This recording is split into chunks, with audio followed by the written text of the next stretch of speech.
Hey, look at it. We live, baby. You know what I'm saying? hey, it was prime time, bro. Hold on, my bad. It was prime time, bro.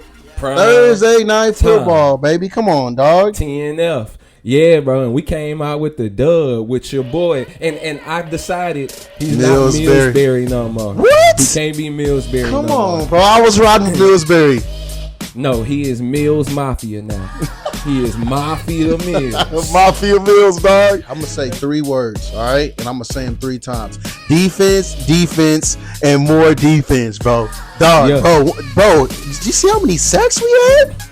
8. Bro, man. We was putting Josh Allen on his backside several times. My man has on the Blues.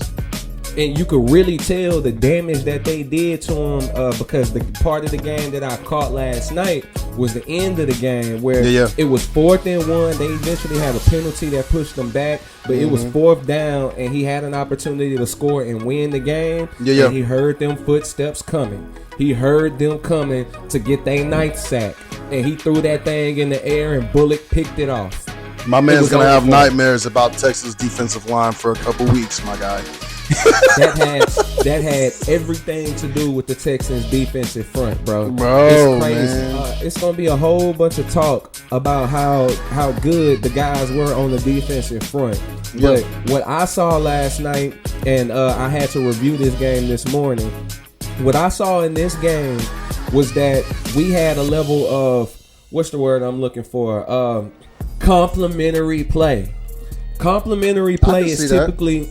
Now, complementary play is typically what you talk about when you talk about the offense and the defense doing their jobs and make it easier for the other unit on the floor. I mean, on the field. But in this situation, I'm talking about the defense itself. The defensive front was allowed to be that good because of what our secondary did. And this is going to go unsung. If you look at a lot of the plays, a lot of the times that Josh Allen was sacked, if you look at the plays developed, you'll notice that there was nobody open. And the way this works is when those defensive backs, if they can cover receivers long enough for the defensive front to get to the quarterback, then they work hand in hand. If guys pop open before they can get to the quarterback, then he has a pass he can throw. But if you take away all his options and he's stuck holding the ball too long when they get to the backfield, it's over for him. And in fact, on the flip side, which helped us close the game out, if you keep getting to the quarterback and he starts feeling like you coming every single time, it forces him to rush those passes and throw to guys who are not open or make inaccurate passes. And that's what you saw win that game last night. Yeah, I was going to say, you're talking about a lot of stats that don't come up so much on the stat line. You know, they don't see him, but it's a big deal, bro. If you look at the Texans defense, though, dog, I think we have a Pro Bowl defense. Like, the whole defense is just it's from linebackers to I actually thought Caleb, where's Bullock? Caleb, Caleb Bullock. Whenever I was like kind of watching him, like, he's young, he still got to fill into his shoes. Bro, but he ready, bro. He can't, bro. And he got I saw them get D'Amico give him the game ball. 3 takeaways. We talked about we were going on a hunt, all right? And this one guy, he hunted all night, right? We talked about Dino did an outstanding job talking about how we need to take the ball and how that changed the game. We got a guy right now who took it away 3 times. 3 times, all right? And, man, best game I've seen. Kalen, come on down. Outstanding job.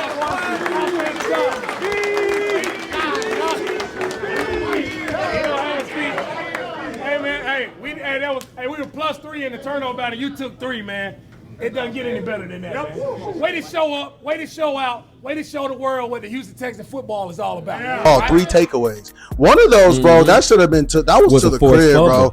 That interception, I don't know if you saw that. The interception, they called it back. Yeah, so they called it back because there was a blindside block. I wrote it down. There was a blindside block. I did see that. Yeah, I did see that block.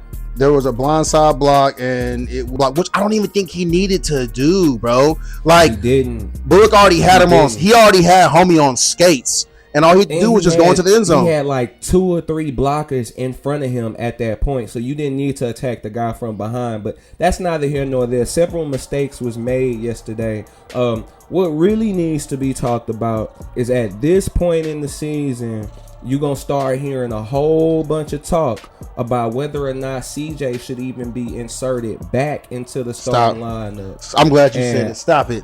You see what I wore today. Hold on, man.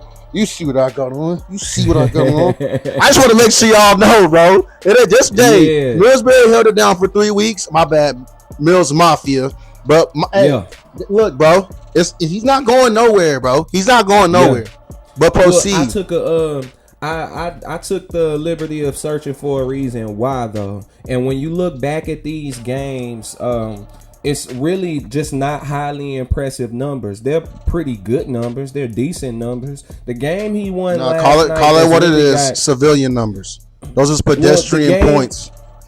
The game that he played last night, which is the one that's causing everybody to say maybe CJ doesn't go back into the lineup because Mills is winning. Mills threw for 153, 16 of 30 passes, just right about 50%, and 1 touchdown. That's just not impressive. Or was it 2? It's not impressive numbers. He got 2. Now, I just found it. It doesn't. What I was gonna say though, I know where you're going with this. Defense. That's where I started at.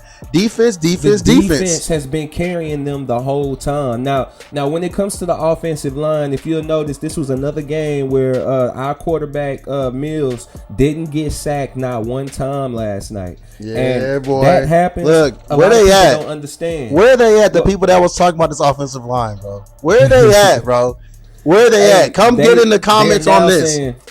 Come on. Now switching they rhetoric to they'll block for Mills, but they won't block for CJ. Now, how this really works is that the offensive line may take some time to come together, and this happens on several teams. You'll have bad or pedestrian offensive lines, but the more they work with each other, the more they learn each other and learn what it takes to cover their spot, they start to mesh later on in the season. And I think that's about where we are right now. They're starting to mesh right about now, and what you're seeing is Davis Mills have a pocket big enough for them, or long enough for him to make a good pass. And they also good out in the open field too. I saw there was a pulling guard.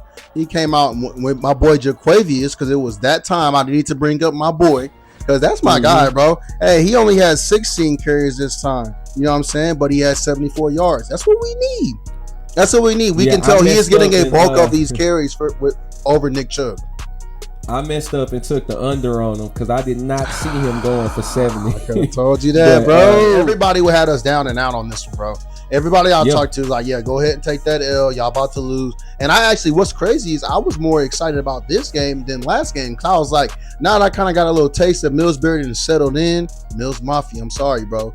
Mills Mafia done settled in. He's getting in there. Bro, I feel like it was nothing but defense. Defense is rocking, bro. Bro, 8 sacks is crazy work, fam. Hey, but look, if I could take one thing back, I don't like that we had this showing on a Thursday night, because we face the Colts next, who at the top of the AFC right now, and you have to believe that they was at home watching this game.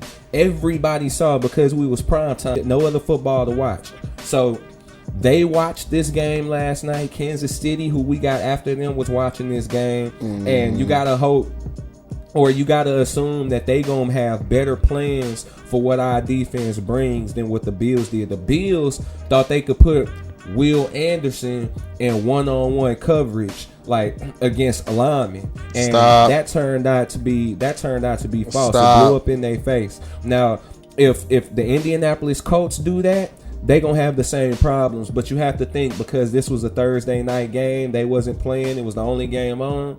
They gonna see what happened here, and they gonna game plan for it, and it's not gonna matter, because we gonna stomp Battle Red. We meant that. Yeah, bro. We meant that. H-Time, stand up.